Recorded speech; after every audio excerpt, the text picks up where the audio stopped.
আসসালামু আলাইকুম, শুভ বিকেল। আমাদের ছাদে যে গাছগুলো লাগানো হয়েছে, অনেক যত্ন করে গাছগুলো লাগানো হয়েছে। গাছে প্রতিদিন নিয়মিত পানি দেওয়া হয়। দেখেন গাছগুলো আলহামদুলিল্লাহ অনেক সুন্দর। সবাই আশা করি যে যেখানে আছেন, বাড়ির ছাদে বা ফাঁকা কোনো কিছু পেলেই সেখানে গাছ রোপণ করবেন।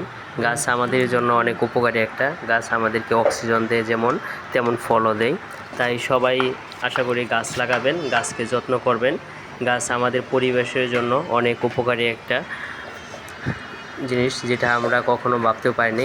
গাছ ছাড়া আমাদের চলা একদম অসম্ভব। গাছ আমাদের জীবনের সাথে জড়িত আছে। তাই সবাই বেশি করে গাছ লাগাবেন। গাছ যেমন আমাদের ফল দিয়ে উপকার করে, তেমন অক্সিজেন দিয়ে উপকারী করে, এমন পরিবেশের জন্য খুব সুন্দর ভাবমূর্তি রক্ষা করে একমাত্র এই গাছ। তাই গাছ বেশি বেশি গাছ লাগাইবো, অনেক যত্ন নেবেন। এটা হচ্ছে বিকালের দৃশ্য, গাছে পানি দেওয়ার সময় এই দৃশ্যটা ধারণ করা হয়েছে। আশা করি সবারই ভালো লাগবে, অবশ্যই পাশে থাকবেন। ধন্যবাদ সবাইকে।